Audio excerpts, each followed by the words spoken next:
네, 여러분 만나서 반갑습니다. 한형근이라고 합니다. My name is Jeremiah. It is an honor to be here to share God's word with you. 우리 민두신 목사님 제가 너무도 사랑하고 존경하는 목사님입니다. 목사님이 너무 겸손하셔서 저를 너무 띄워주셨는데 저는 우리 목사님 반도 못 쫓아갑니다. 우리 펜사콜라 한미 제2침례교회 여러분 축복 받으신 거예요. 우리 민두신 목사님이 이곳에 담임 목사 오신 거 여러분 수지 맞으신 줄 믿으시기 바랍니다. 아멘이 시원찮네요. 다시 말합니다. 우리 민두신 목사님이 담임 목사로 이게 오신 거 하나님이 주신 큰 축복임을 믿습니다. 우리 목사님 모시고 정말 펜사콜라 한미 제2침례교회가 날마다 변화가 되고 활성화가 되고 주님의 나라가 이 땅 가운데 확장되는 역사 가운데 쓰임받고 있다는 사실, 그 소식을 멀리 아틀란타에서 더 익히 듣고 있습니다.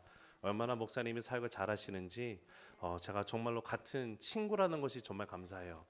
이 마지막 시대에 예수님 언제 오실지 몰라요. We never know when Jesus is going to come back. But one thing that is for certain, we're in this together. Can I get an amen? Can somebody shout hallelujah? 네, 저는 우리 민두신 목사님과 함께 예수 그리스도의 종으로서 살아갈 수 있는 것이 너무 감사해요. 여러분 정말 우리 목사님 리더십에 따라 주시고요. 제가 담임 목회를 해보니까 가장 마음 가운데 감사한 분들은 와서 불평불만한 분들이 아니라 내가 무엇인가를 얘기했을 때 다 이해가 가진 않지만 목사님의 뜻이 그러시면 같이 가시죠 하시는 분이 너무 큰 힘이 돼요. 왜냐하면 그렇게 말씀하시는 분들은 함께 기도하시더라고요. 기도할 때 하나님이 분명히 역사하십니다. 그리고 분명히 펜사콜라 한미 제2침례교회 하나님의 역사 가운데 기도 가운데 오늘날에도 이렇게 건강하게 계속해서 성장하고 있음을 믿습니다. 우리 그 하나님 보면서 계속 나갈 수 있으면 좋겠는데요. 우리 앞뒤자로 잠깐 이렇게 인사했으면 좋겠어요. 잘생긴 게 죄라면 당신은 무기징역입니다라고 인사할게요. 시작. So I just said, if being handsome were a crime, then you will be serving life in prison. Okay? So let's turn to all the brothers here, sisters. 자, 우리 자매님들, 우리 형제님들 향해서 한번 다시 얘기할게요. 잘생긴 게 죄라면 당신은 무기징역입니다. Let's say it to our brothers. If being handsome were a crime, you will be serving life in prison. Come on, let's go.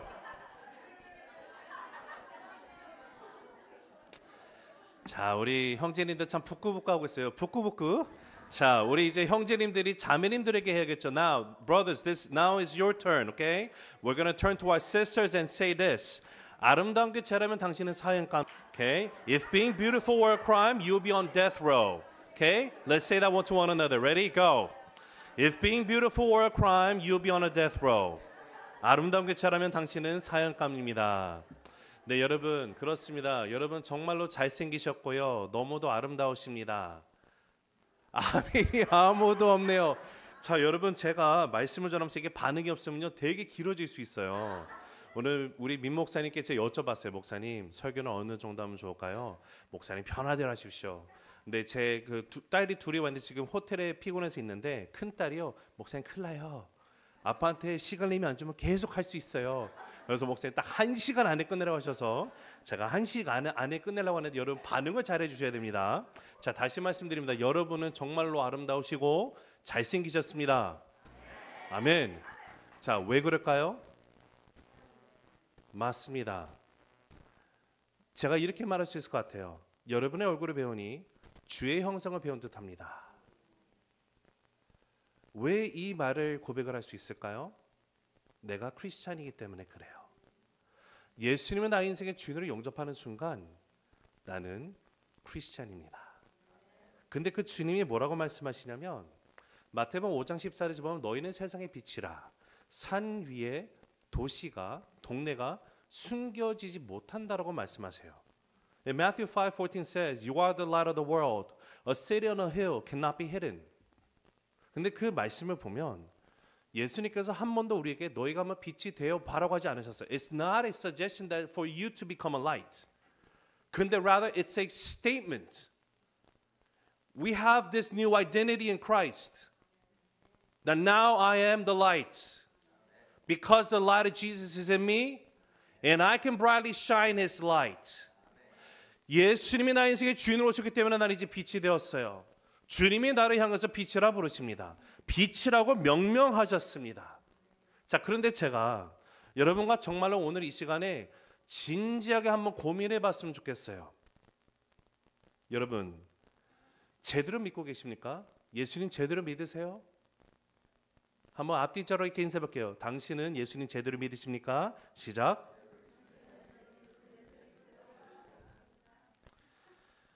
여러분, 우리가 예수님을 제대로 믿는 것이 무엇인지 딱 집어서 말하기가 애매모호할 수도 있어요. 이것이다 저것이다 정확하게 정의를 말할 수 있는 것이 아닐 때가 어려울 때가 많습니다. 그러나 성경은 보면 한 가지 분명한 기준을 우리에게 주셨어요. 그 기준이 무엇이냐면 나의 인생 가운데 어떤 열매를 맺는지를 보면 내가 그리스도 안에 있는 자인지, 내가 빛인지, 내가 예수님 진짜 제대로 믿는지 그러지 않는지를 알 수 있음을 우리가 압니다. 여러분, 사과나무에는 무엇이 열리죠? 왜죠? 사과나무니까. 죄송해요. 제가 여러분의 수준을 너무 과소평가를 죄송합니다. 제가 회개하겠습니다. 여러분, 배나무에는 배가 열립니다. 오렌지 나무에 사과가 열리는 거 본 적 있으세요? 없죠? 자, 예수님께서 마태복음 12장 33절에 이렇게 얘기하셨어요. 한번 같이 읽습니다. 시작. 나무도 좋고 열매도 좋지 않든지 나무도 좋지 않고 열매도 좋지 않다든지 하라. 그 열매로 나무를 아느니라. You will know by the fruit. The tree is known by its fruit. 우리의 인생 가운데 내가 어떤 열매를 맺는지를 따라서 내가 어떤 삶을 살아가는지를 우리가 분명히 할 수 있어요. 자, 그럼 여기서 중요한 한 가지 질문이 발생을 합니다. 만약에 이것이 사실이라고 한다면 예수님이 내 삶 가운데 왕이심을 주님이심을 영접한 크리스찬들의 삶 가운데 왜 열매가 맺히지 않는 걸까요? 한번 생각해 볼게요.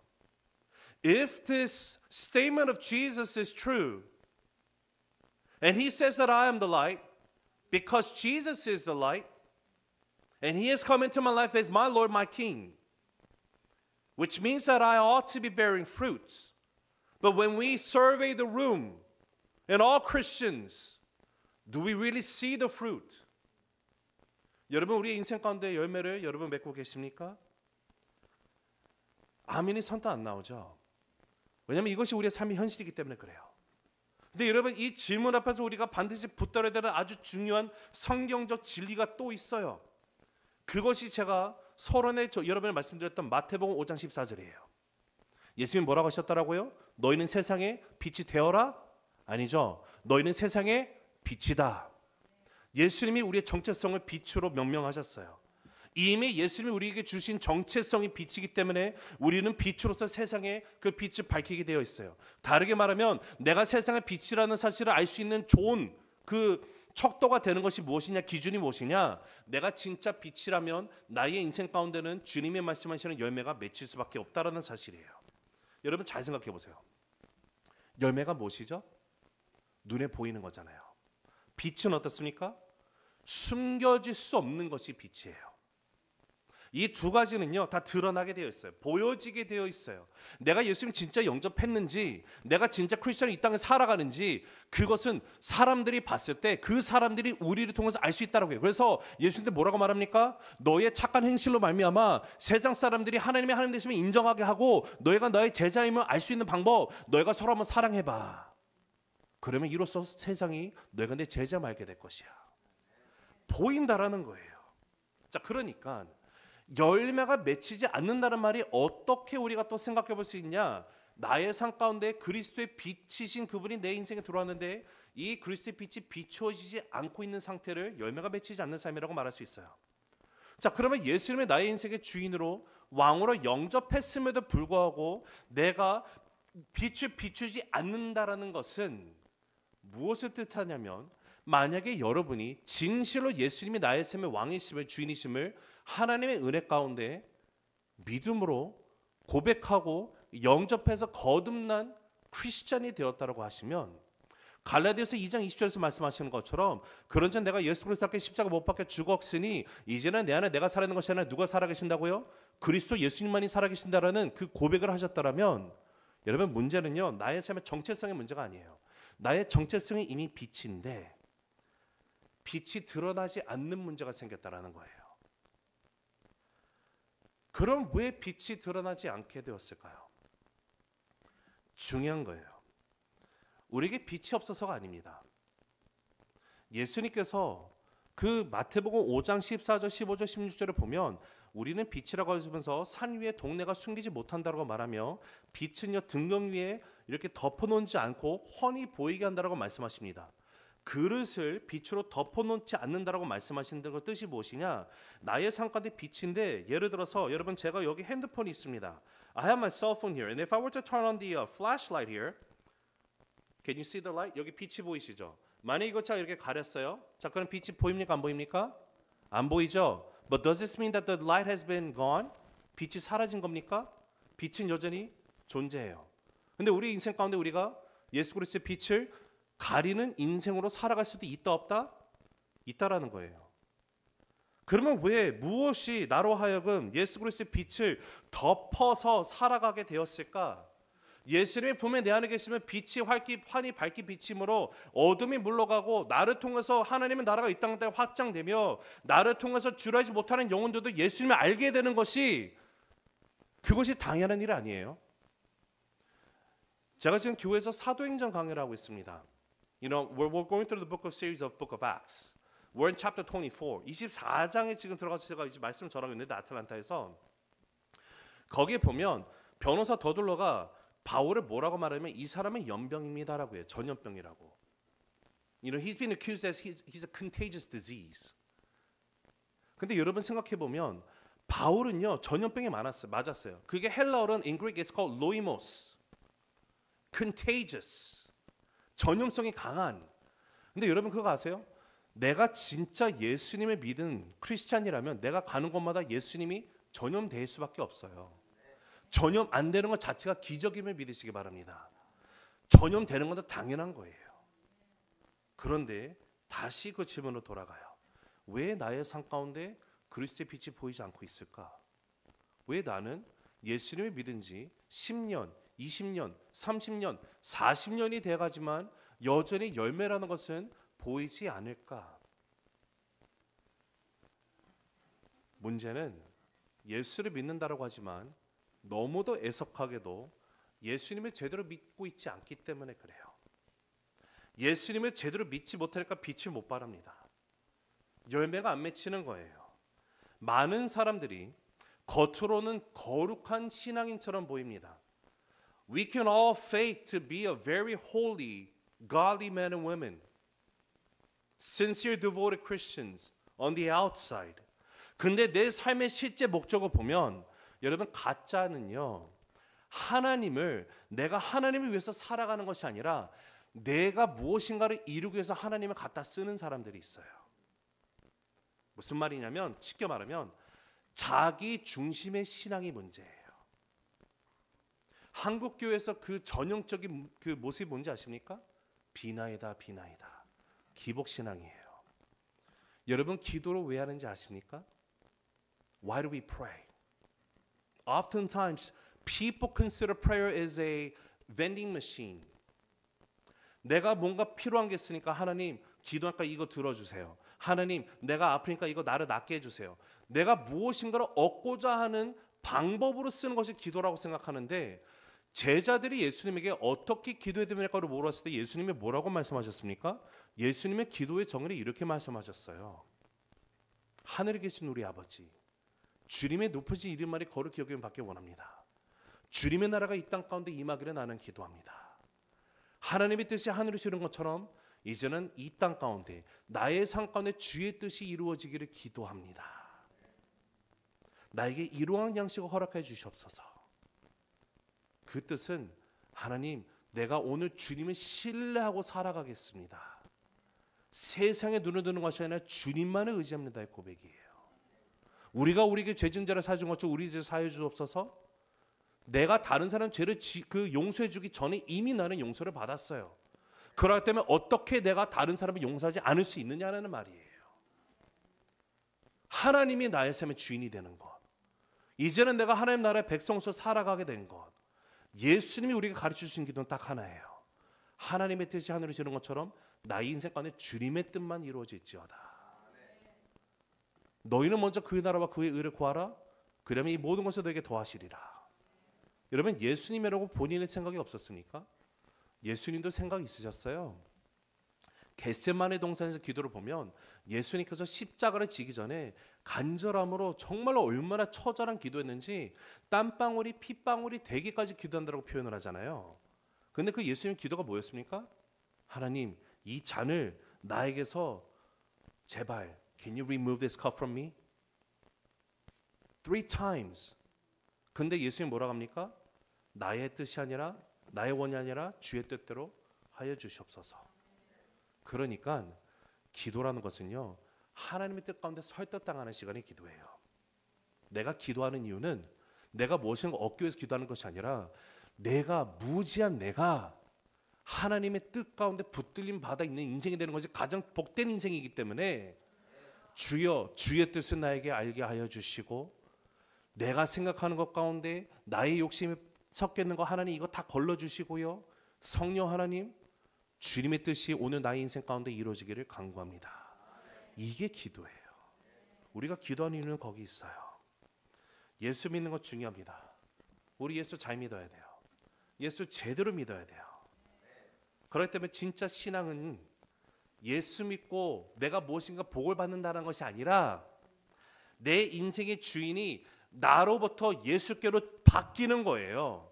예수님이 왕 대신 복의 근원이신 그분이 나의 인생 가운데 들어온 것 자체가 가장 큰 복을 받는 건 믿으시기 바랍니다. 예수님이 이제 나와 함께 하신다라는 것이 그 인생의 가장 수지 맞은 인생이 되는 거예요. 그럴 때면 여러분 복을 달라고 빌지 마시기 바랍니다. 하나님 기분 되게 나쁘실 것 같아요. 나보다 큰 복이 더 어디 있니?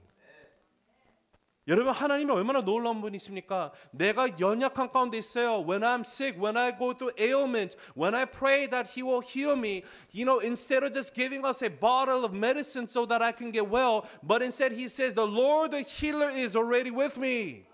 Isn't that the greatest blessing? 내가 경제적으로 어려우면 어떻게 합니까? 하나님이 갑자기 돈 따봤다 던지면서 얘다 이러십니까? 아니요. 모든 공급의 근원이신 그분이 나의 삶 가운데 이미 오셨어요. 이것보다 더 큰 복이 어디 있습니까? 여러분 그럴 때 우리 예수 제대로 믿읍시다. 예수 제대로 믿기 위해서 정말 중요한 것, 저는 여러분과 함께 오늘 짧은 시간이지만 우리의 방향성에 대해서 한번 생각해 보길 원해요. 예수님은 내가 잘 못 믿는 것 중에 하나가 무엇인가 보면 잘못된 그릇된 방향으로 내 모든 에너지를 쏟아버리면 우리는 빛을 바라지도 못하고 열매를 맺지 못하는 인생이 됩니다.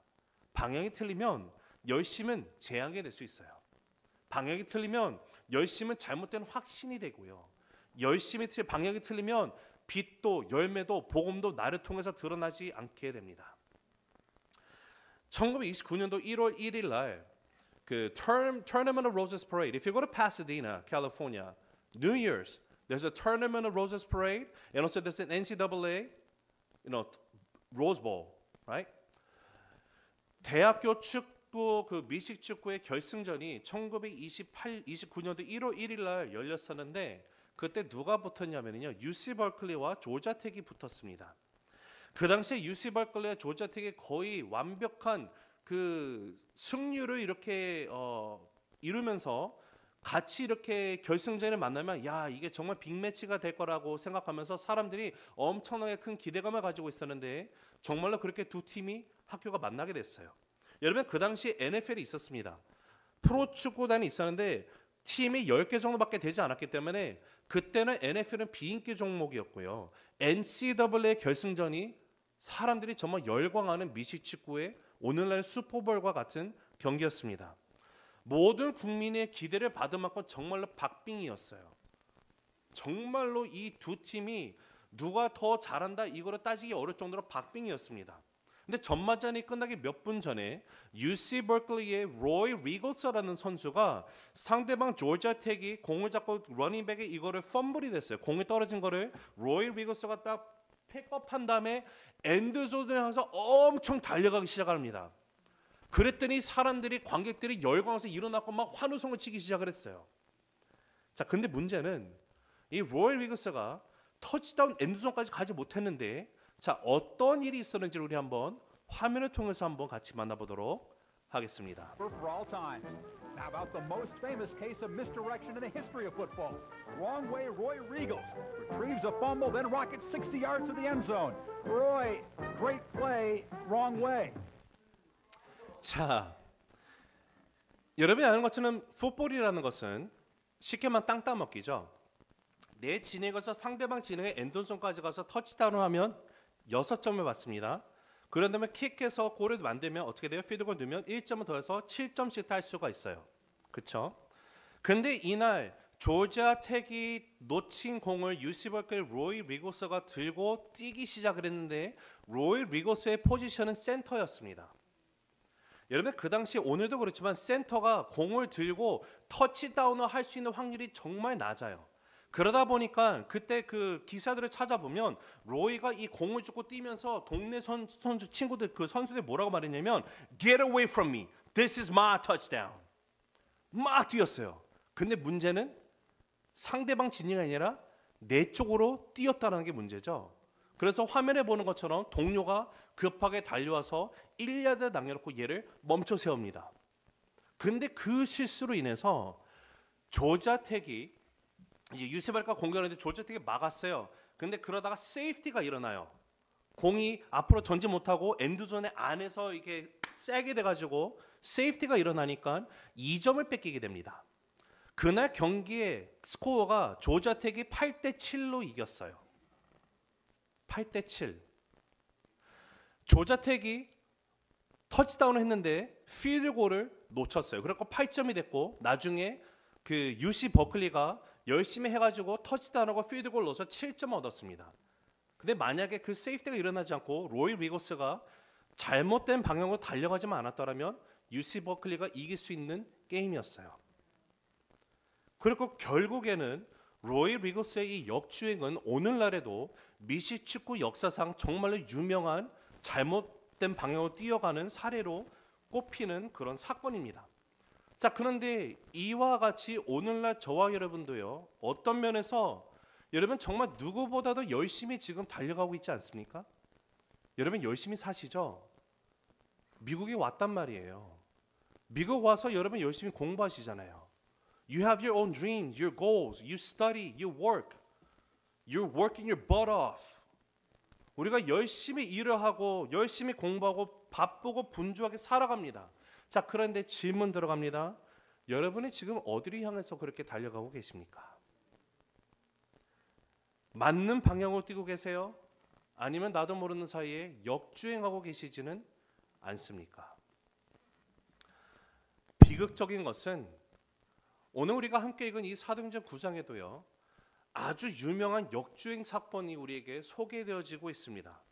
잘못된 방향으로 달리는 대표적인 인물 중에 하나가 바로 우리가 오늘 살펴보는 사울이라는 인물이에요.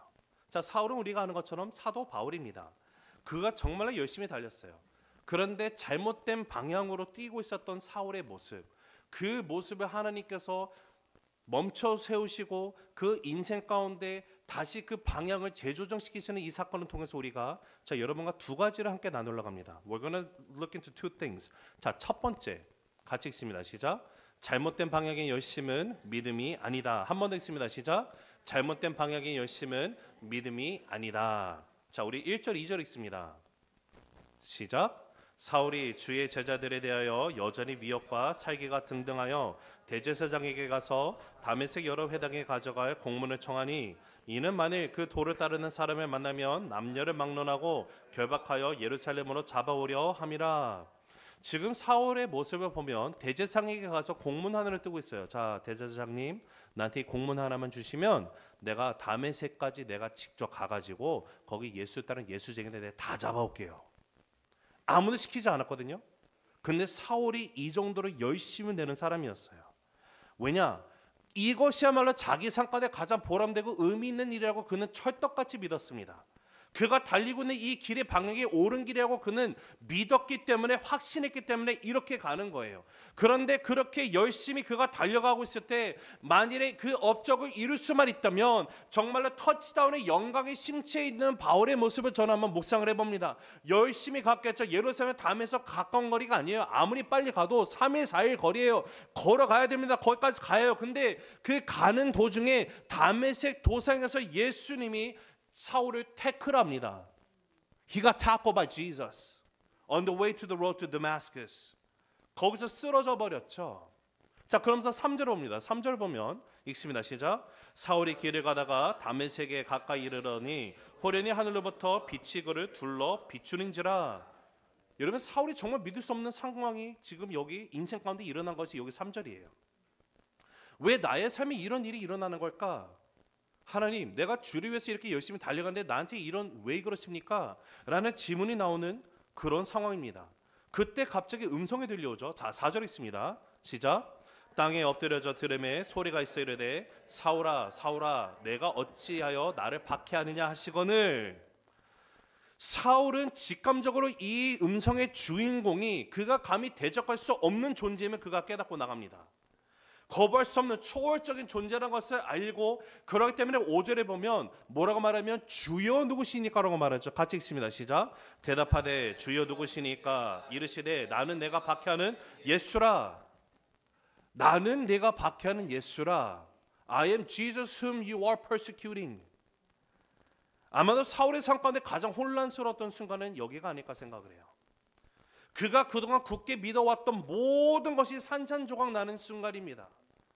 나는 분명히 예수를 따른 사람을 박해하러 가는데 주님이 빛으로 나타나셔서 이 존재가 분명히 주님이신 것을 내가 인지하면서 여쭤봤는데 네가 박해하는 예수라는 음성을 듣는 것. 사울이 열심으로 지금까지 자기가 달리고 있는 이 인생의 길이 잘못된 길이었음을 지금 예수님이 가르쳐주고 있는 거예요. 역사의 주관자이시고 우리의 인생의 주인 되시는 예수님 앞에서 사울은 그 순간 자신의 일생을 재검토할 수밖에 없는 사건이 일어나게 됐습니다.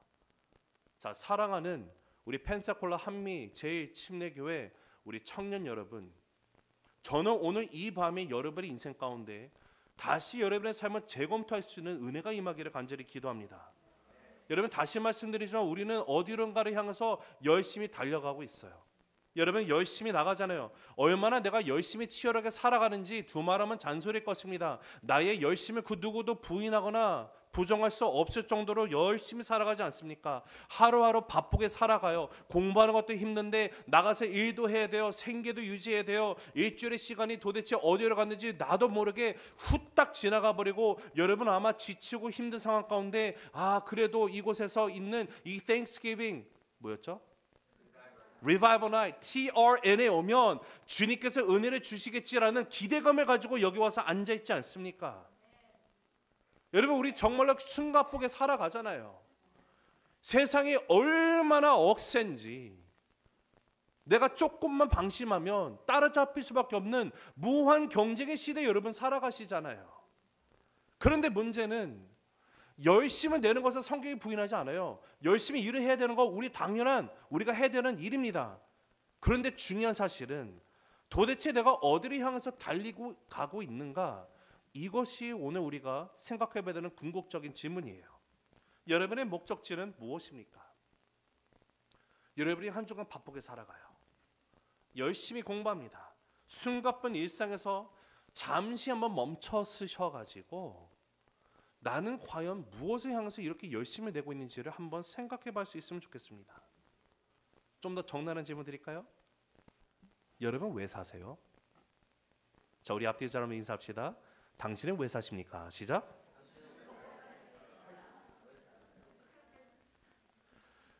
여러분의 인생의 이유와 목적이 무엇입니까? 오늘 여러분이 살아 숨쉬어야 되는 이유는 어디 있습니까?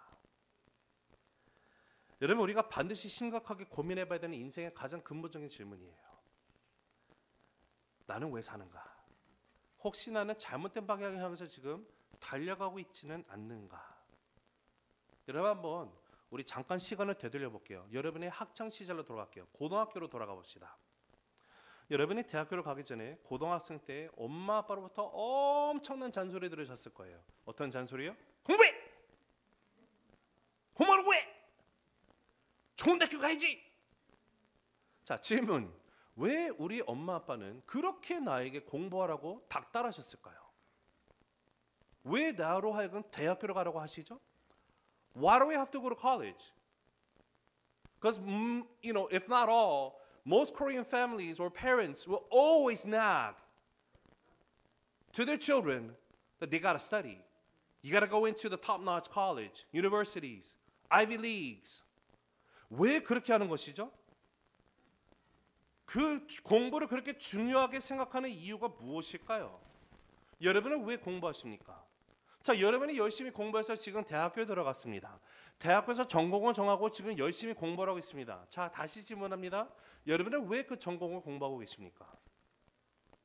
혹시 엄마 아빠가 시켜서 하시는 겁니까? Do you study the majors that you're studying just for the sake that your parents have forced you to do so? 왜 공부하고 있죠? 근데 이유는 단 하나일 거예요.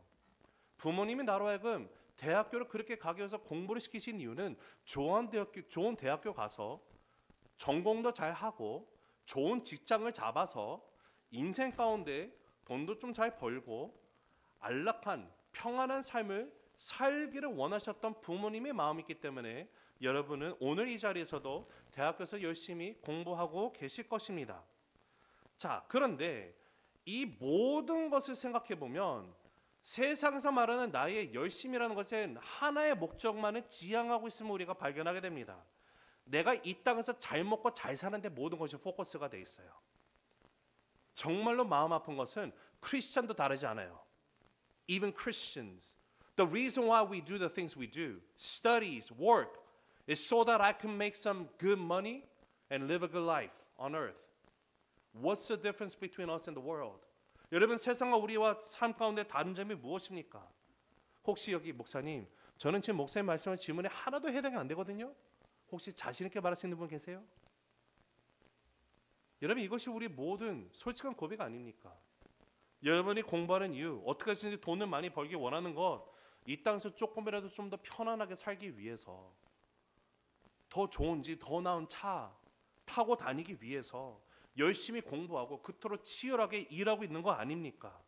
근데요, 만일에 그것이 우리가 살아가는 삶의 이유와 목적이라고 한다면 여러분 이 시간 한번 심각하게 고민해 보시기 바랍니다. 정말로 이것이 하나님이 나를 위해서 나에게 삶 가운데 주님이 원하시는 삶의 모습일까? 다르게 물어보면 하나님이 나를 백성으로 나를 부르시기 위해서 예수님 이 땅에 보내시고 십자가에서 모든 죄를 짊어지시고 그 죄의 삭을 받으신 예수님, 죽으시고 3일 만에 진실을 부활하셨습니다.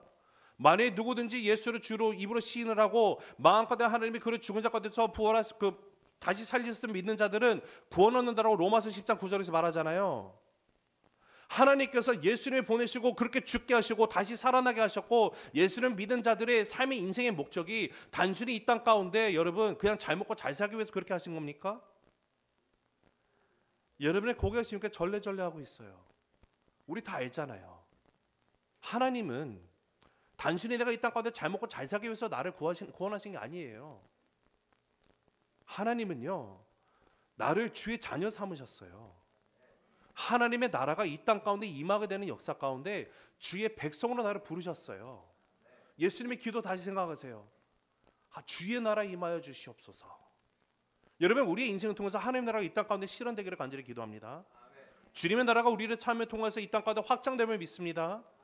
그러면 그 나라 가운데 살아가는 주의 백성으로서 나의 인생 가운데 주님의 나라에 의해서 원하시는 그 삶의 모습이 무엇일까요? 하나님이 왜 나를 구원하셨습니까?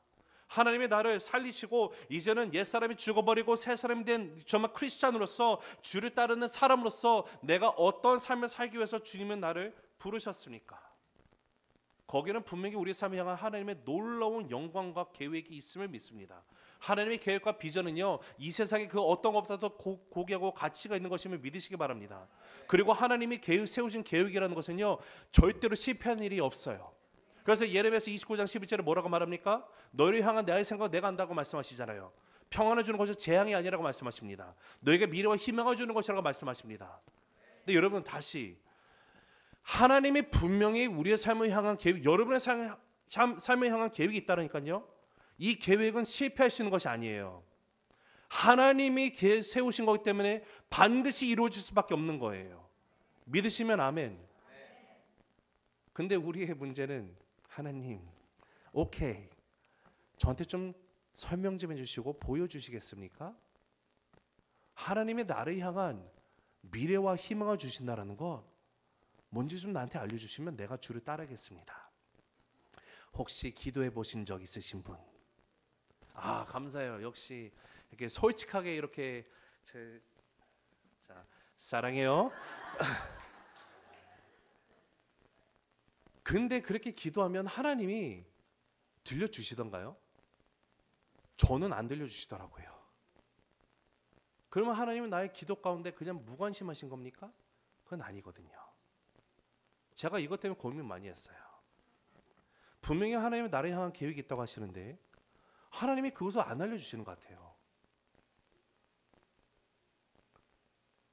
그러다가 묵상하다가 주님이 저에게 깨닫게 하신 게 하나 있었어요.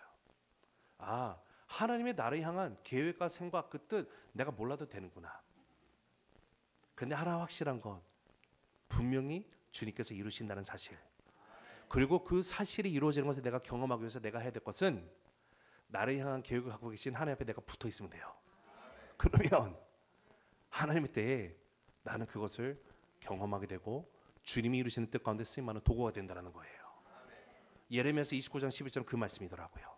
주님 앞에 딱 붙어 있어. 그러면 주님이 하실 거야. 여러분의 인생 가운데 동행의 역사가 있기를 간절히 주의 이름으로 축복합니다. 우리 삶을 향한 하나님의 계획이 있어요. 하나님의 비전이 있어요. 어떤 것으로도 비교될 수 있는 것이 아닙니다. 근데 만약에 내가 그 비전과 계획을 향해서 달려가는 것이 아니라 그릇된 방향으로 내가 달려가고 있다면 여러분 큰 문제가 생기는 거예요. 우리는 모두가 다 어느 날 주님의 완벽하신 때에 주님의 심판대 앞에 설 수밖에 없는 존재입니다. 저는 늘 말하지만 이 세상에 있는 모든 사람들은 영원을 살아갈 수밖에 없는 존재들이에요. 영원히 살아가요. 예수를 믿어도 영원히 살고 예수 안 믿어도 영원히 살아요. 그 차이점이 뭔지 아세요?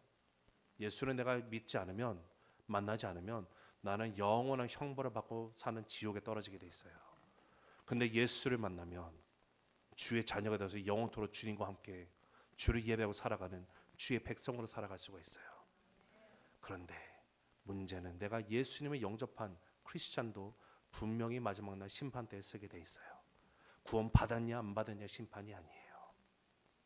나의 인생 가운데 내가 주의 뜻대로 살아갔는지 안 살았는지에 대한 분명한 심판은 있습니다. 여러분 그 무서운 심판이 임하는 그날 내가 그토록 열심히 달려온 모든 것들 주님께서 만약에 여러분에게 너 왜 무엇을 위해서 살다 왔니? 라고 물어보실 때 여러분 어떻게 대답하시겠어요? 아, 하나님 너무하시네. 내가 얼마나 열심히 공부한지 모르셔서 이렇게 말씀하십니까? 내가 얼마나 치열하게 이 세상 가운데 회사 들어가서 열심히 일해가지고 정말 어떤 성공대 위치까지 올라가기 얼마나 힘든지 모르십니까? 나 이렇게 열심히 살다 왔어요. 근데 여러분 그렇게 하나님 앞에 말씀드린다면 하나님이 그것을 기뻐 받으시는 답이라고 생각을 하십니까? 내가 그런 인생을 살기 위해서 예수님 보내신 거예요. 여러분 다시 말씀드리면 우리 예수 잘 믿어야 돼요. 내가 왜 살아가는지 그 이유도 모른 채 예수 믿는 거 여러분 그거 가짜예요.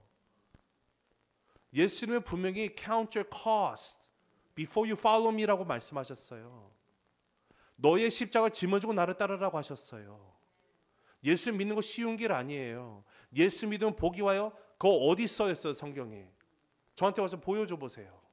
아니요. 예수님께서 뭐라고 말씀하세요? 내가 세상에 핍박 받았으니 너희도 핍박 받는 거 놀라워하지 마. 그러나 그 핍박과 모든 고난이 있는다 할지라도 내가 걱정하지 않을 수 있는 것이 무엇입니까? 하나님이 뭐라고 하세요? 우리가 시험을 당할지면 주님께서 이미 피할 길을 예비해 놓으셨다라고 말씀하세요. 이사서 43장의 말씀이 우리 삶 가운데 성취가 돼요. 네가 물 가운데 다닐지라도 물이 너를 침몰치 못한다고 말씀하십니다. 불 가운데 다닐지라도 불이 너를 해하지 못한다고 말씀하세요. 여러분 그 말씀을 보면 불 가운데 여전히 있어요. 나는 죽을 것만 같아요. 물에 꼴깍 죽을 것 같아요. 불에 타 죽을 것 같아요.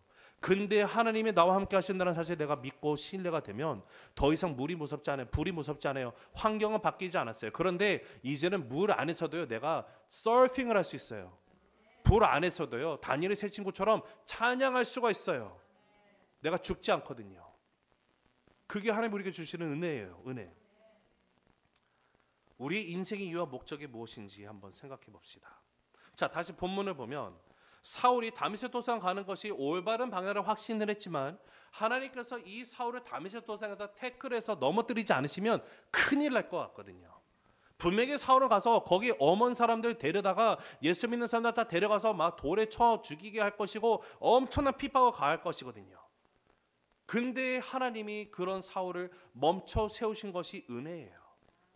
그리고 예수님을 만나는 그날 어떤 일이 있는 것 같더니 그가 눈이 멀어버립니다. 눈을 볼 수가 없어요. 그러다 보니 다른 사람의 손에 끌려서 유다라는 사람의 집에 들어가서 3일을 머물게 됩니다. 근데 그 3일 동안 그가 뭐로 하는가 보면 식음을 전폐했다라고 쓰여 있어요. 자, 식음을 전폐했다라고만 써 있지만 저는 거기서 제가 만약에 사울의 입장이라고 하면 주님 누구십니까? 라는 질문했을 때 네가 핍박하는 예수야라는 그 음성, 그게 어마어마한 큰 충격이 왔을 거기 때문에 저는 계속 주 앞에 기도하고 나가는 시간을 갖지 않았을까 생각을 해요. 자, 그런데 한번 6절 7절 6절에서 8절 읽어봅니다. 시작. 너는 일어나 시내로 들어가라. 같이 가던 사람들은 소리만 듣고 아무도 보지 못하여 말을 못하고 서 있더라. 사울이 땅에서 일어나 눈은 떴으나 아무것도 보지 못하고 사람의 손에 끌려 다메섹으로 들어가서 사흘 동안 보지 못하고 먹지도 마시지도 아니하니라. 여러분, 이 3일의 시간 동안 어떤 일이 있었는지 우리는 정확하게 알 수 없습니다. 우리에게 기록을 알려주고 있지 않기 때문에 그래요. 그러나 제가 하나님이 저에게 주신 상상력을 동원해서 만약에 제가 사울이라고 했다면, 그리고 나를 이렇게 다메섹 도상에 만나신 주님이 이 3일 동안 어떠한 말씀을 계속해서 주실까를 한번 묵상을 해보면 아마도 예수님께서 왜 사울이 그동안 그가 달렸던 길이 잘못된 길인지를 다시 한번 깨닫게 하시고, 그와 동시에 이제 이후로는 너의 삶 가운데 가야 되는 정확한 방향은 이것이야를 깨닫게 하시는 시간이 됐으리라고 저는 믿습니다. 여러분, 사울이 우리가 아는 바울이죠. 자, 사울과 바울은 다른 사람이 아니에요. 같은 사람이에요. 쉽게 말하면 저는 한글 이름이 한형근입니다. 제 영어 이름은 제레마야예요. 제레마야 한. 사울의 히브리 이름은 사울이었어요. 그의 헬라식 로마 이름이 바울이었어요. 자, 근데 이 사울이 예수님을 만나기 전까지만 해도 그는요, 자기의 욕망, 야망을 위해서 살아가던 사람이었거든요. 내가 생각하는 길이 맞다라고 하면서 살아갔습니다. 종교적인 신앙심이 그 누구보다도 투철한 사람이었어요. 근데 문제는 자신이 종교적인 신앙을 아름답게 포장하고 있긴 했지만 그 마음속에는 분명한 욕심이 있었을 거예요. 나의 힘과 나의 노력으로 내가 열심히 율법대로 살아가면 내가 의에 도달할 수 있는 것이고, 나 스스로 구원을 이뤄내고 이 땅에서 잘 먹고 잘 살고자 하는 그런 야망으로 가득 채워져 있었을 것입니다. 그리고 그는 그 길을 향해서 그 누구보다도 열심을 가지고 살아갔어요. 여러분, 그 당시에 사울이라는 인물, 오늘날로 말해서 오늘날 스펙으로 따지면요, 이 사람은 금수저입니다. 물론 뭐 못생긴 거 빼고 그 외경을 보면 뭐 대머리고 뭐 어쩌고 좀 못생긴 것 같아요. 뭐 성경 안 나와 있지만 외경을 보면 그렇게 나와 있어요. 자, 어쨌든 외모적으로는 좀 떨어질지 모르지만 여러분, 최고의 혈통, 최고 배경, 최고 재력, 최고 실력을 다 갖추고 있는 1%였어요. 사울이. 그리고 실제로 승승장구하는 삶을 그가 살아가고 있었으며 이 세상에서 정말로 잘 나가는 인물이었습니다. 만약에 그가 그 길을 계속 달려가기를 고집했다면 아마도 그는 그 어느 날 그 본인이 원했던 어떤 정상에 우뚝 서는 자리에 갈 수도 있었을 것입니다. 적어도 하나님의 심판이 임하기 전까지는요. 그는 이 세상의 부귀영화를 한 손에 거머쥘 수 있었을 거예요. 그만큼 잘난 사람이었어요. 얼마나 잘났냐면 사울이 젊은 사울이거든요, 지금. 근데 여러분, 사울이 이미 유대인들로부터 리더십의 그런 그 리더의 자리에 있었으면 우리가 볼 수 있는 근거가 어디냐면, 스데반 집사가 돌이 쳐맞아 죽을 때 사람들이 어떻게 하냐면 돌을 들더니 겉옷을 벗어서 이 겉옷을 포개가지고 누구의 발 아래 놨다고 써 있냐면 사울 앞에 놨다고 써 있어요. 제가 이게 무슨 뜻인가를 궁금했거든요. 근데 어떤 행위를 가지고 어떤 리더십에게 발 앞에 놓는 사건이 또 그 전에 나와 있어요. 그게 무엇이냐면 초대교회가 이제 시작이 됐습니다. 그리고 난 다음에 그 정말 구제가 많이 필요했죠. 그때 바나바가 자기 재산 전 재산 팔았어요. 근데 그것을 어떻게 하냐면 사도들의 발 앞에 내려놔요. 이거 찾아보니까 그 당시 문화상 어떤 리더십이 있는 자리에 그 리더의 어떤 결정을 따르기 위해서 권한을 아니면 리퀘스트하기 위해서 그들이 했던 것이 발 앞에 내려놓는 행위가 있더라고요. 그러니까 사울이 그 사람들이 돌을 쳐 죽이려 하는데 겉옷을 받아서 사울 앞에 발 앞에 내려놨다는 것은 사울의 예스를 기다리는 거예요. 그래서 사울이 그렇게 해가지고 스데반 지선에 돌에 맞아 죽습니다. 이미 사울은 리더십에 있는 사람이에요. 잘 나가는 인생이에요. 그러나 다메섹 동상에서 예수님을 만나게 되고 자기의 삶을 돌이키게 되면서 그가 생각하게 된 것은 내가 옳다고 생각했던 이 방향이 잘못된 방향이었구나를 깨닫게 된 것이 은혜예요. 여러분, 이거 못 깨닫고 죽는 사람들도 많습니다. 하나님께서 가만 냅두지 않으시거든요. 하나님이 우리를 너무도 사랑하시기 때문에 내가 끝까지 잘못된 길을 가면 하나님 가만 냅두지 않으세요. 때로는 나를 치시기도 하세요. 고난을 주시기도 하세요. 질병을 통해서더라도 환경을 통해서 사람을 통해서 나를 멈춰 세우시는 분이 하나님이시네요. 가끔 가다가 똥꼬집들이 있어요. 끝까지 고집 부리는 사람들이 있어요. 여러분, 하나님이 그렇게 역사하시기 전에 주님 앞에 순종하시는 우리가 되기를 간절히 소망합니다. 사울이 아마 이런 것 때문에 깨닫지 않았을까요? 내가 여기서 만약에 하나님이 나에게 빛으로 주님이 찾아오셨는데 그럼에도 불구하고 내가 이것을 무시하고 내 열심으로 내가 달려가는 길을 더 가면 갈수록 나의 인생에 주어지는 것은 손해밖에 없겠구나. 예수님을 만나면은요, 분명히 하나님의 나라가 이미 임했습니다. 하나님의 뜻이 이미 날 삶 가운데 펼쳐지기 시작을 했어요. 나의 삶을 향한 계획과 뜻을 하나님이 아신다고 하셨잖아요. 그러면 여러분, 내가 아무리 내 인생을 개척하고 나간다 한들 하나님께서 이루시는 거 비교해 보면 여러분, 내가 어찌 그거 따라갈 수 있겠습니까? 성공된 인생 살기 원하십니까? 주님 앞에 붙어 계셔 보세요. 자, 그런데 예수님께서 사도 바울에게 주셨던 그의 인생의 목적과 의미가 무엇인지 우리 17절에서 19절 한번 읽어봅니다. 시작.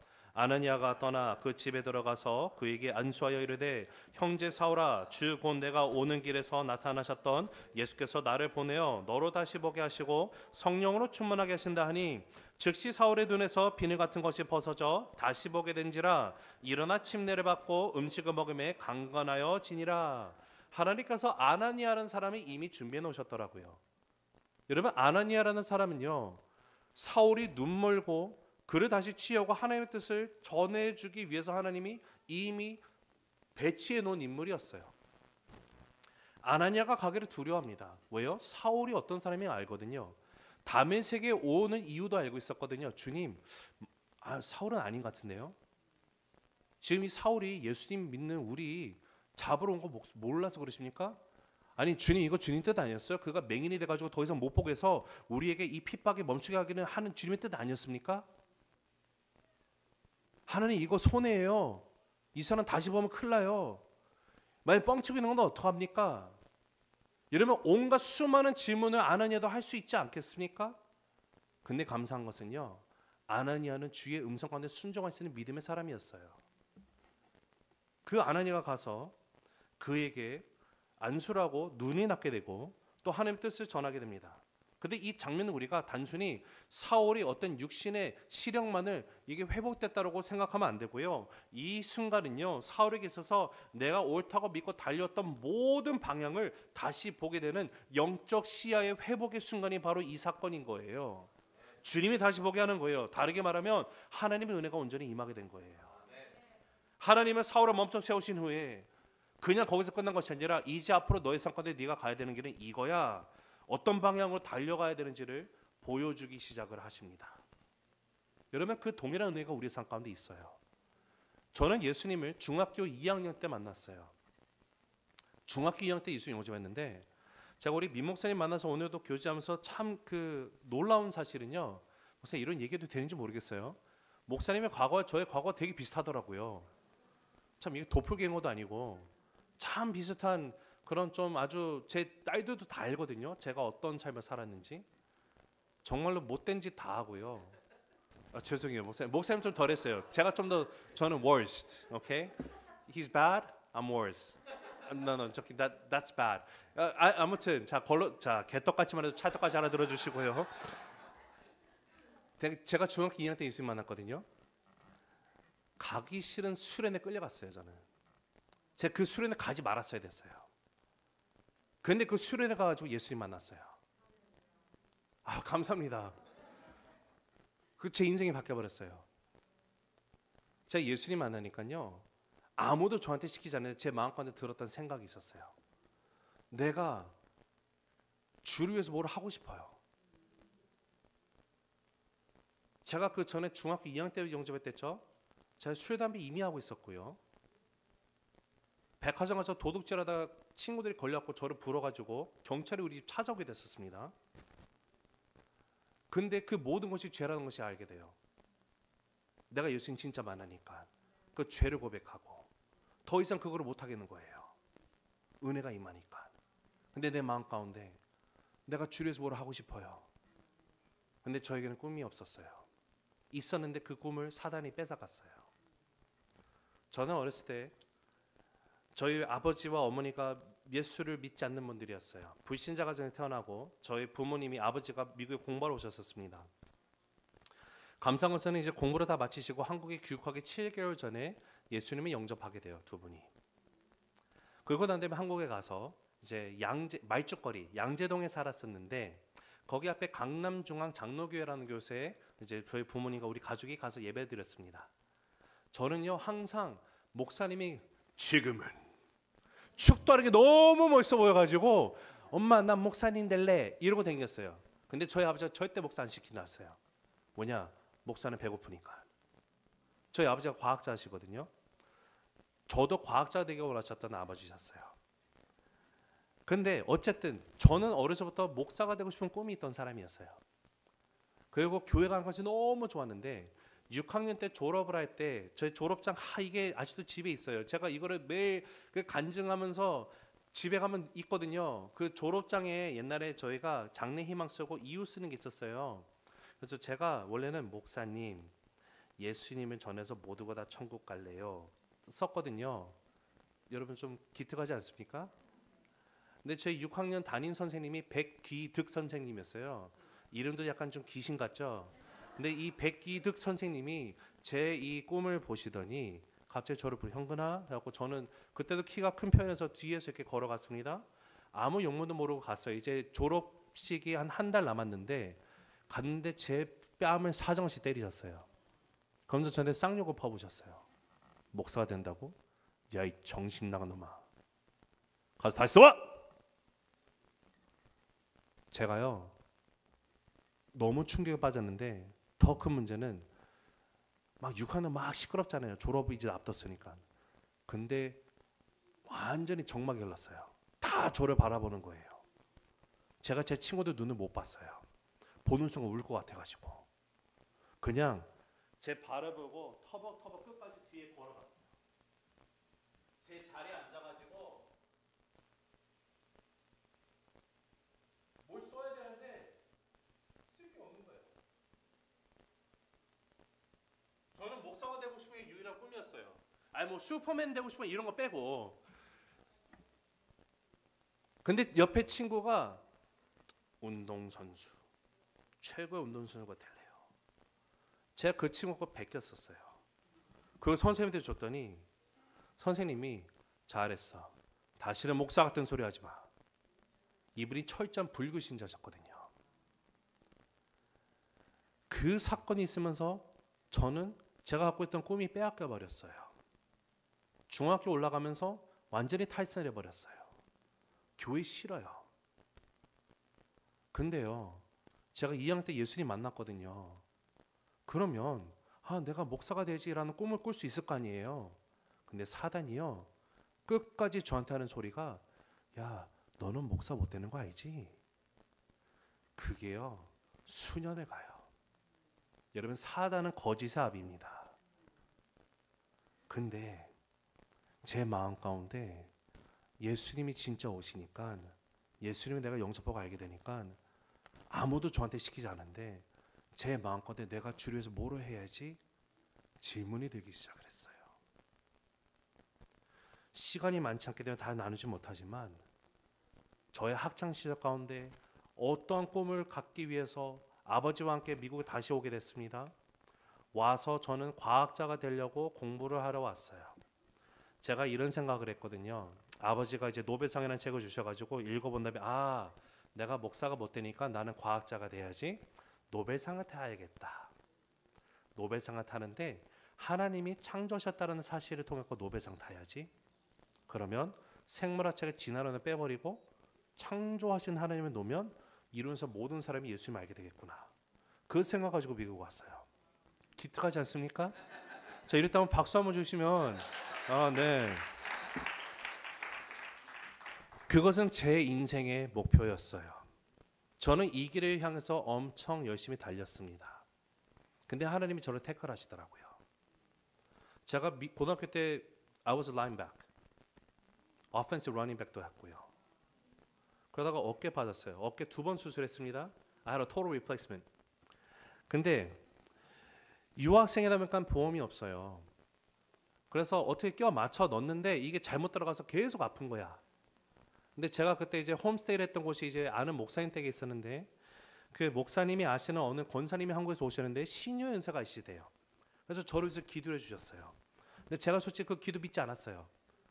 무슨 기도하시는데 괜히 느낌이 다 낫네요. 감사합니다. 이러고 올라갔어요. 그러면서 뻥치시네 이랬거든요, 제가.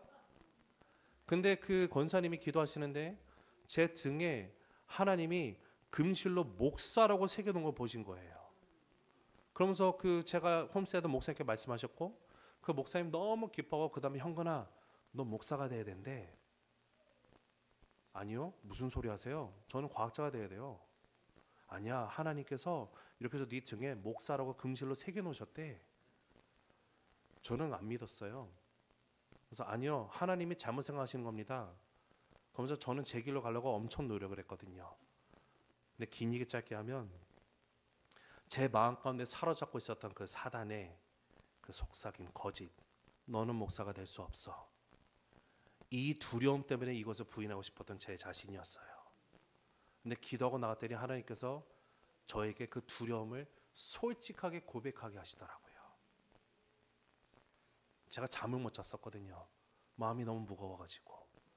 근데 솔직하게 주 앞에 고백하면서 하나님 나 상처 있는 거 아시지 않냐고. 나는 목사가 될 수 없어요. 근데 하나님이 정말로 저를 목사로 쓰신다고 하신다면 하나님 내 마음 좀 어떻게 해주세요. 나 진짜 두려워요. 근데 그때 놀랍게 정말로 거짓말같이 하나님 제 마음 가운데 평강을 허락하셨어요.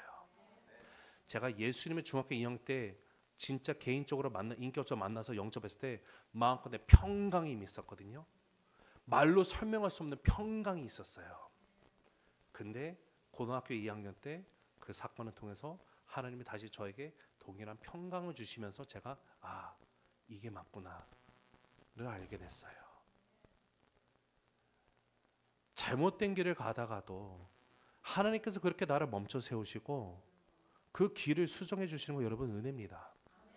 그 하나님이 오늘날 저 여러분의 삶 가운데 주인 되십니다.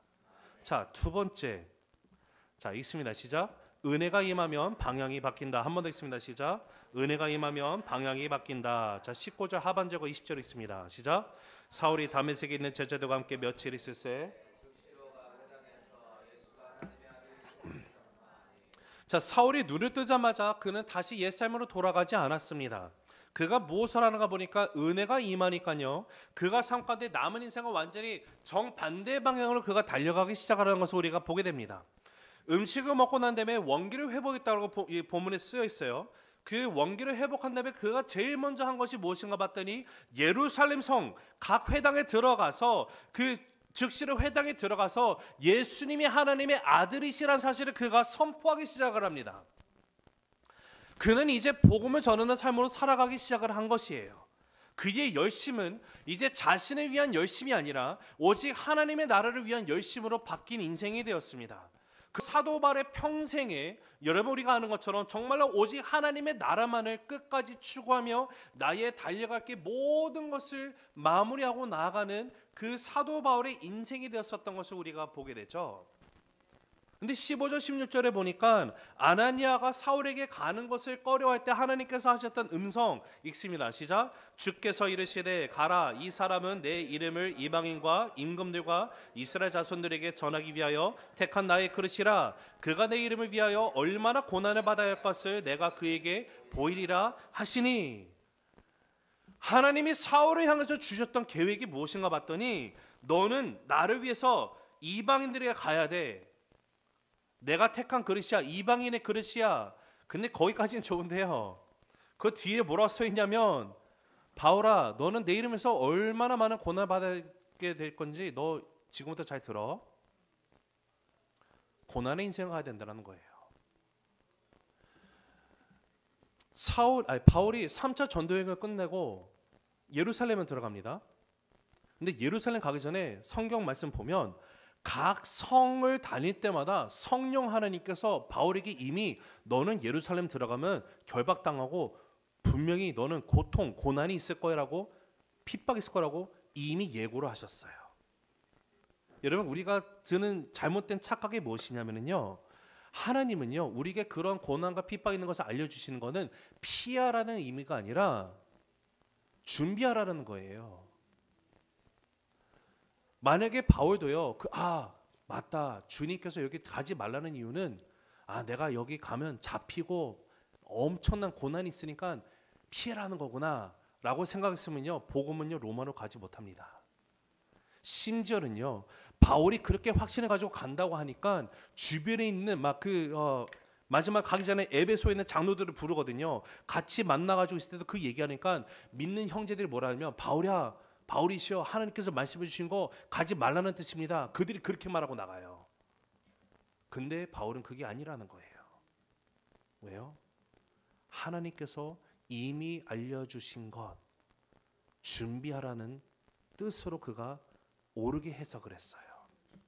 그리고 그는 진실로 예루살렘 가서 결박당하고 고난당하고 돌에 다시 맞아 죽을 뻔하고 천부장이 와서 그를 다시 살리고 지금 이제 벨릭스 앞에 서서 재판받고 24장부터 26장까지는 2년 동안 계속 재판받는 일만 나와요. 그러다 끝끝내 로마 가서 이제 우리가 아는 것처럼 바울은 순교하게 됩니다. 근데 여러분, 하나님께서 사울에게 주시는 사명이 무엇인지를 아나니아를 통해서 사울에게 선포하셨거든요. 근데 은혜가 진짜 임하니까 그것을 피하지 않고요, 그 길을 향해서 가게 되는 것이 은혜예요. 근데 여기는 내 이름에서 얼마나 고난을 받아야 할 것을 내가 그에게 보이리라. 여기는 바울아, 너 나중에 목 잘려 죽을 거야. 어떤 일이 있을 거고 돌 맞을 것이고 감옥 들어가고 디테일하게 얘기 안 하세요. 얘기해 주시고 나를 따라와. 이게 중요한 거예요. 왜 얘기를 안 해주실까? 답답하잖아요. 여러분 답답하지 않으세요? 여러분이 전공 끝나고 나중에 잡을 때도 하나님이 어떤 회사로 가서 일을 하라고 딱 알려주시면 얼마나 좋을까. 근데 하나님 묵묵부답이거든요. 기도해도 안 알려주시는 것 같아요. 그때 막 마음가운데 하나님 진짜 살아계시는 거 맞아? 이런 생각 들지 않으세요? 여러분이 학교 갈 때도 학교를 선택할 때 그러지 않았습니까? 여러분, 저도 인생을 보니까요, 제가 사역을 하면서 교회를 결정할 때도 어떤 때는 정말 하나님께서 강권적으로 야, 너 여기 아니야, 가야 돼 라고 말씀하시는 음성 주시는 때가 있어요. 그런데 보편적으로는 여길 가도 저길 가도 하나님께서 오케이라고 하시는 것 같은 것이 너무 많아요. 그때 여러분 정말 답답하지 않습니까? 그때 제가 하나님이 저로 하여금 깨닫게 하시고 저를 인도하신 거는요, 이 일을 시작하게 하신 분이 하나님이시기 때문에 나는 그저 하나님 주시는 마음 가운데 순종함으로 내 발걸음을 딛고 나가야 했더니, 만약에 이 길이 내 그 하나님이 원하신 길이 아니다 할지라도 일단은 믿음으로 딛고 나아가면 하나님께서 이것을 잘 뒤통수에서 인도해 가신다는 것을 저는 지금까지 경험하고 있어요. 여러분, 하나님 A냐 B냐 이거 알려주세요. 여러분 그거 모릅니다. 일단은 기도하시면서 마음가운데 믿음으로 발을 디뎌 보세요. 그러면 하나님께서 잘못되면 주님께서 이거 다 고쳐 수정하세요. 왜냐하면 하나님의 계획은요, 실패함이 없어요. 하나님은 완벽하신 분이세요. 여러분 사울만 하나님의 나라를 위해서 부르신 것이 아니라 만약에 이곳에 있는 여러분이 예수님의 나의 삶의 왕으로 주인으로 영접한 진짜 크리스찬이라고 하신다면 우리의 삶을 통해서도 하나님은 오늘날 주의 나라를 이 땅 가운데 확장하심을 믿으시기 바랍니다. 우리는 하나님의 나라를 위해서 부름받은 자들이에요. 자, 우리가 이 땅에 존재되는 이유가 무엇입니까? 하나님의 나라를 추구하기 위해서 부름을 받았습니다. 그래서 마태복음 6장 33절에 그런즉 너희는 먼저 그의 나라와 그의 의를 구하라라고 말씀하셨어요. 우리가 지금 이 자리에 모여 있는 이유가 되는 것이 무엇이냐? 하나님 나라 확장하기 위해서 우리가 이곳에 모여 있는 것 아닙니까? 여러분이 많은 교회들이 있는데 다른 교회 간 것이 아니라 펜사콜라 한미 제2침례교회 이곳에 와서 성도가 되어서 그리스도의 몸을 이루고 있는 그 이유가 어디 있습니까? 하나님의 나라를 이 땅 가운데 확장하기 위해서 주께서 여러분 부르신 것 아니십니까? 그 믿음으로 여러분이 여기 있는 것 아닙니까? 여러분 그 마음을 주셔서 여러분에게 이 교회 등록하게 하시고 함께 그리스도의 몸을 이루는 성도의 구성원이 되게 하신 것이 하나님이라고 하면 여러분 하나님께서 반드시 여러분의 삶을 통하여 이 교회를 통하여 우리 민 목사님과 가정과 그 리더십을 통하여서 이 땅 가운데 하나님 나라 온전히 임하게 되는 역사 가운데 날마다 역사하심을 믿으시기 바랍니다. 여러분이 학생으로서 열심히 공부해야 되는 이유, 직장인으로서 직장에서 열심히 일해야 되는 이유도 똑같아요. 하나님의 나라를 이루기 위해서 나는 공부하는 것이고 일을 하는 거예요. 내가 가정에서 가정생활에 충실하게 하는 이유 똑같습니다. 내 가정이 하나님 나라가 임하게 되는 것이 되기 위해서 우리는 가정생활에도 충실하게 나가는 거예요. 우리의 삶의 모든 것이 하나님의 나라를 위해서 살아가는 것이에요. 자, 그러하다면 하나님께 하나님의 나라는 무엇입니까? 하나님의 나라는 물리적이거나 또는 지역적인 개념을 넘어서는 나라입니다. 하나님의 나라는 국정천이 없는 나라죠. 하나님의 나라는 곧 하나님의 통치하심을 뜻합니다. 하나님의 다스리심을 의미합니다. 그러기 때문에 나의 삶 가운데 나의 가정 가운데 예수님이 진짜 주인이고 왕이라는 사실을 내가 고백하잖아요. 그러면 나의 삶 가운데 이미 무엇이 임했다? 하나님의 나라. 나의 인생 가운데 주인이 예수님이에요. 그분의 통치하심이 내 삶 가운데 가정 가운데 일어났어요. 저는 제 딸들에게 예전에 제 딸들이 어렸을 때 이렇게 물었어요. 아빠, 천국은 도대체 어떤 곳이야? 어떻게 할 수 있어? 아, 천국은 우리 가정과 같은 곳이야. 예수님이 주인이시고 왕 되신 그분 앞에 우리가 살아가는 것. 천국은 바로 그런 곳이야. 근데 나중에 정말로 예수님이 다시 오시고 주님이 우리를 부르셔서 영원토록 저 천국에서 주를 예배하며 살아가는 그 나라가 임하게 되면 이 땅에서 경험하는 것과는 비교할 수 없을 정도로 좋은 게 하나님 나라야. 이렇게 설명을 했었어요. 여러분, 천국이 어떤 곳입니까? 하나님의 나라가 어떤 곳입니까? 예수 그리스도가 주인 되어 주시고 형제자매들이 함께 모여서 펜사콜라 한미 제2침례교회 주님의 몸을 이루는 이 교회를 함께 우리가 모여서 예배하고 교제하고 섬기고 삶을 나누고 그리스도 이름을 위해서 살아가며 전도하는 모든 것, 거기에 하나님 나라가 임했음을 믿으시기 바랍니다.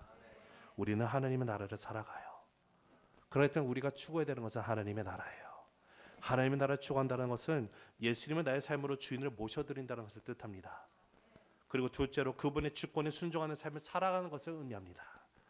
그리고 또한 예수님을 주위의 모든 사람에게 전해서 그들 또한 예수님을 나의 삶의 주인으로 모시고 하나님의 통치하신 가운데 살아가도록 인도하는 데 쓰임받는 것이 하나님의 나라를 추구한다라는 것이에요.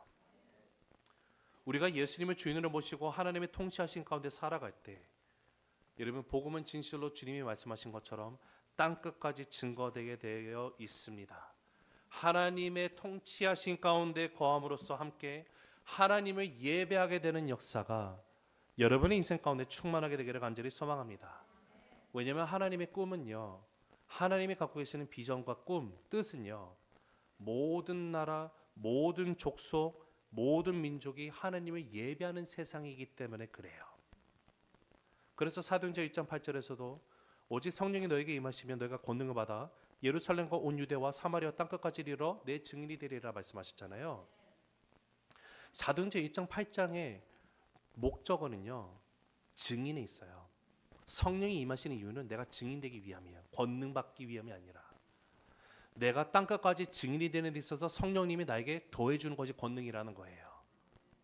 그러므로 우리가 정확하게 기도하는 건 뭐예요? 성령 하나님 나에게 권능 능력 주셔서 그게 아니라 하나님 성령님, 오늘 하루 내가 주님의 증인되게 하여 주시옵소서. 그러면 성령님이 필요한 능력도 더해 주시면 믿으시기 바랍니다. 근데 여러분, 이 사실을 우리가 모르는 사람 아마 여기 없을 겁니다. 이론적으로 너무 잘 알죠. 근데 여러분이 길거리를 가다가 만약에 어떤 크리스찬을 만났어요. 그래서 만약 크리스찬에게 당신은 인생 가운데 당신의 인생의 계획과 목적이 꿈이 무엇이라 생각하십니까? 라고 물어보신다면 가장 성경적인 모범적인 답이 무엇일까요? 네, 저의 인생은 하나님의 나라와 하나님의 영광을 위해서 존재하고 살아갑니다 라고 대답을 한다면 가장 모범적인 성경적인 답이 될 것입니다. 자, 근데 문제는요, 이러한 이론을 우리가 이미 알고 있지만 중요한 것은 실제로 이런 삶을 살고 있느냐가 중요해요.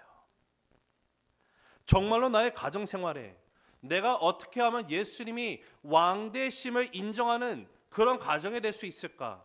예수님의 통치하신 가운데 오늘도 내가 순종하는 삶으로 살아가고 있는지 아닌지, 이것을 정말 우리가 심각하게 고민을 해봐야만 합니다. 나의 혼신의 힘을 다해서 내 힘으로 내 스스로 노력하며 살아가는 삶이 되는 것이 아니라 예수님의 주인 되신 가운데, 그분의 통치하신 가운데, 성령 하나님의 인도하신 가운데 모든 것을 내어드리고 온전히 붙들림 받아 살아가는 인생. 어떻게 하면 내가 하나님의 통치하신 가운데 하나님을 예배하는 세상을 만들어갈 수 있을까? 여러분, 제 고민이 뭔지 아세요?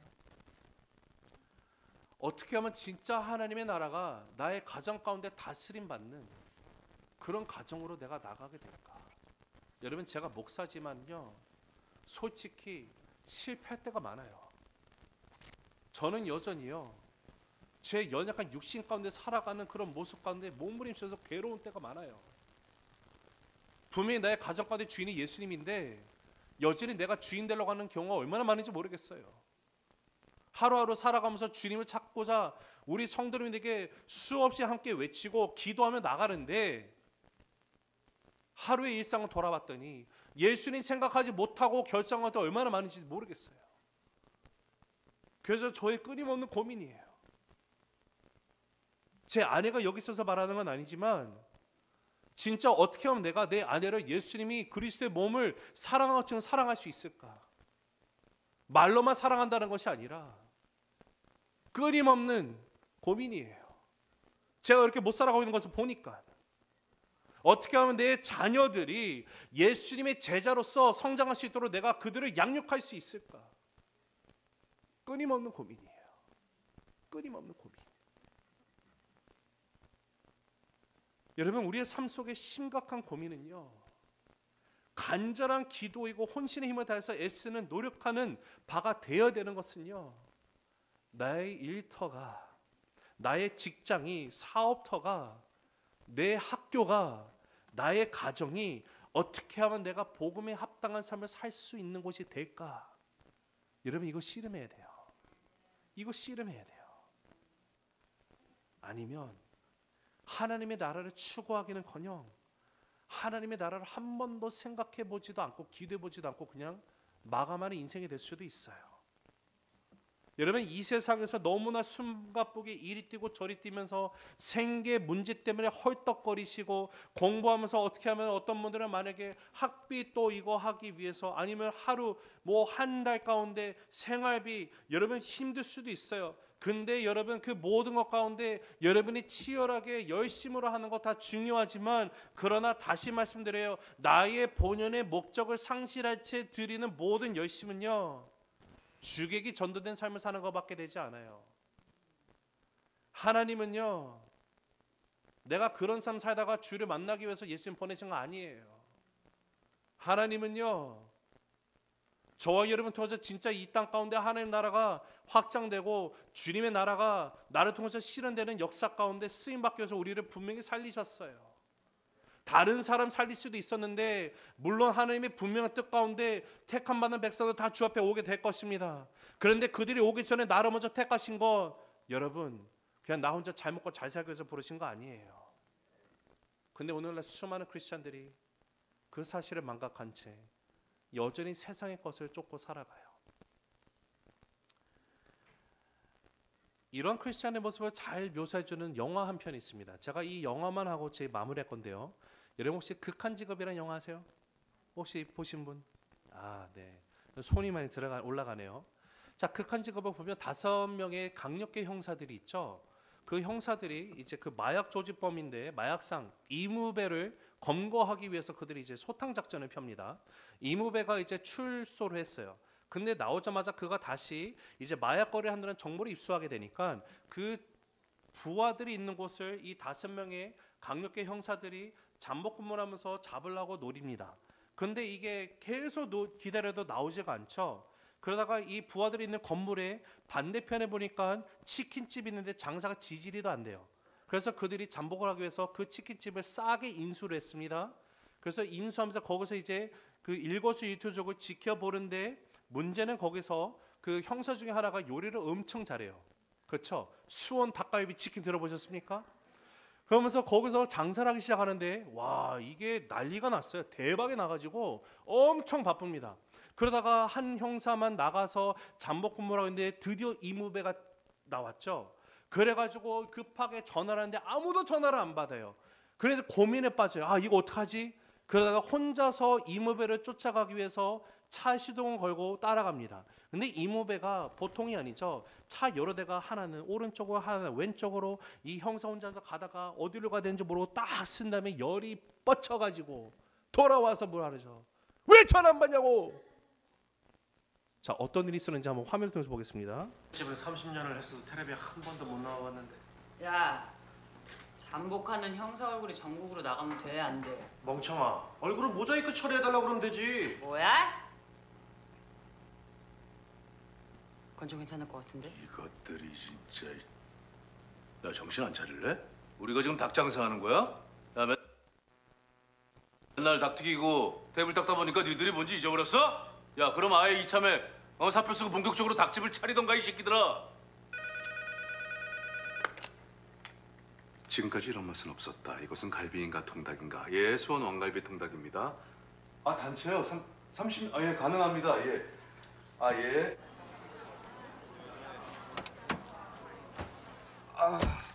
치킨 냄새만 맡아도 설사가 나오네.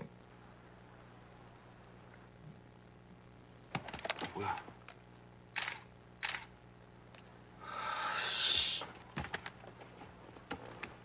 시아나 출연심, 시아나 출연심. 아씨, 여기요, 사장님. 예, 갑니다. 예, 가요. 예. 여기요, 사장님. 여기요. 야. 아, 나.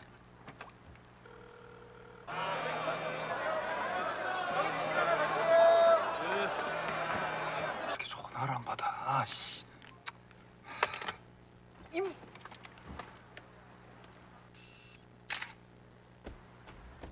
뭐야, 씨.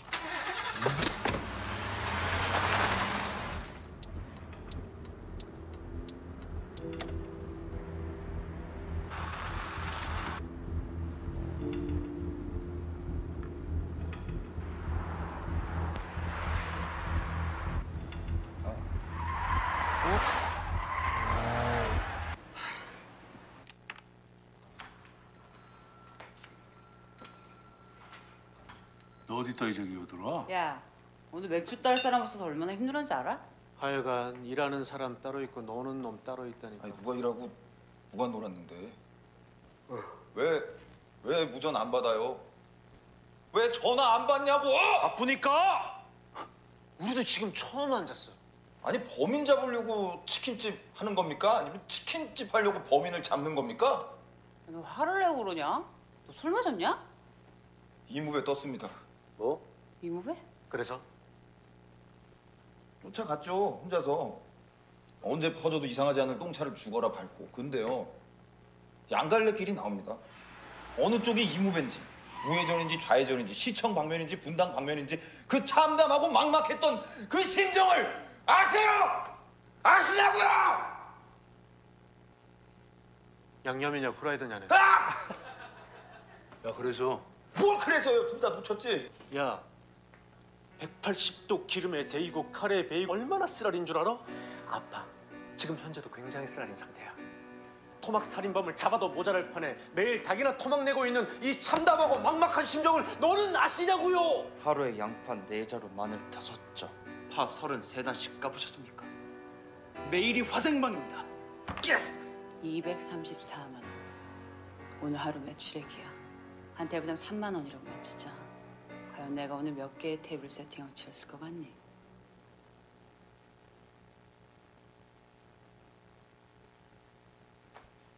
소름 돋아. 아니 그러니까요. 장사해서 돈 벌려고 그러는 거 아니잖아요. 왜 최선을 다하는데? 왜 자꾸 장사가 잘 되는데? 여러분 어떻게 생각하세요?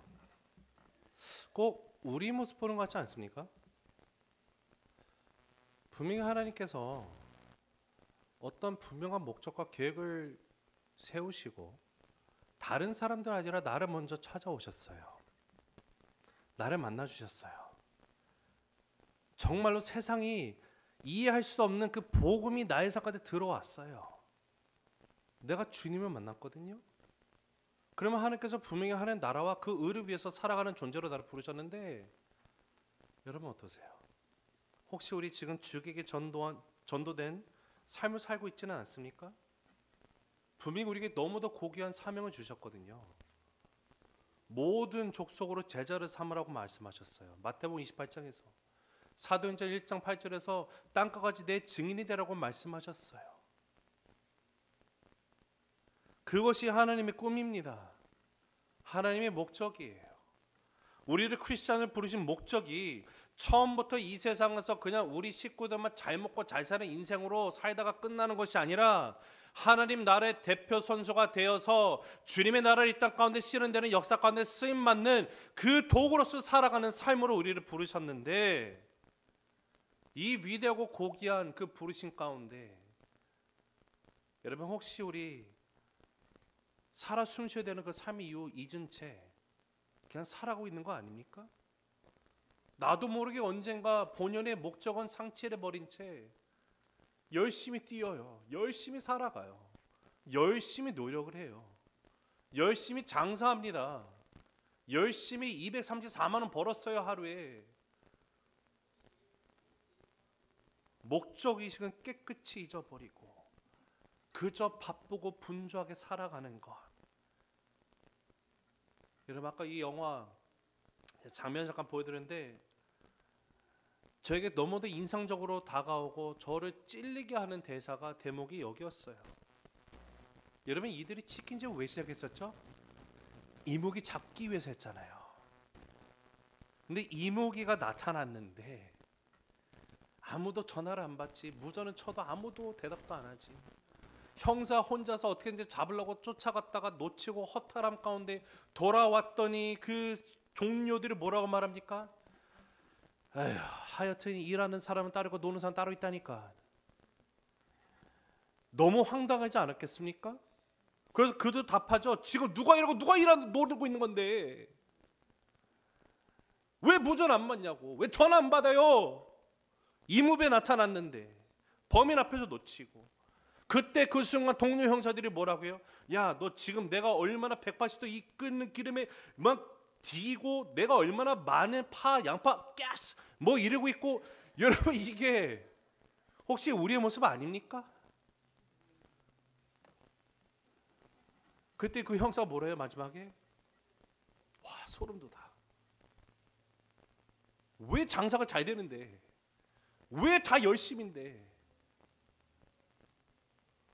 우리가 치킨 팔겨서 이거 한 거 아닌데. 여러분 하나님이 나를 바라보실 때 내가 현근이 구원한 거 저렇게 살게 냅두려고 한 거 아닌데. 저는 하나님의 소원 들려요. 여러분은 어떻습니까? 여러분은 무엇을 향해서 열심히 달려가고 계십니까? 혹시 그릇된 방향으로 가고 있는 건 아닙니까? 혹시 이와 똑같은 소름 돋는 사건들이 우리의 삶 속에서 그대로 재현되고 있지는 않습니까? 여러분 우리도요 한순간에 본연의 목적을 상실해버린 채 그냥 계속해서 세상살이에 바쁘고 분주하게 살아가다 끝날 수 있어요. 근데 우리를 향한 하나님의 답답한 심정의 호소, 지금 우리가 본 이 짧은 영상에 담겨 있지는 않습니까? 우리 차인팀 나와주세요. 하나님께서는 분명히 우리를 향해서 이렇게 물어보실 것 같아요. 말씀하실 것 같아요. 형근아, 내가 너를 왜 지었는데? 내가 너를 왜 구원했는데? 내가 왜 너를 이 땅에서 택하고 널 위해서 죽고 너를 내 자녀를 삼았는지 너는 기억하니? 네가 오늘 이 땅에 살아 숨쉬는 이유 혹시 잊은 거는 아니니? 네가 지금 열심히 공부하고 일하는 모든 것 무엇을 위한 건지 혹시 그 목적의식을 망각한 거는 아니니? 만약에 하나님께서 저와 여러분에게 형근아, 너 왜 하나님의 나라를 위해서 살아가지 않니? 너 왜 나를 위해서 살지 않니라고 물으시면 우리 어떻게 대답하시겠어요? 하나님 바쁘니까요. 내가 얼마나 많은 치킨 튀고 있는지 아십니까? 내가 손을 뒤어가면서 이거 하고 있는 거 안 보이십니까? 내가 얼마나 많은 테이블을 깔아야 되는지 하나님 모르십니까? 하나님, 저도 정말로 만만치 않은 인생 살고 있다고요. 여러분, 이렇게 하나님 앞에 얘기를 하길 원하세요?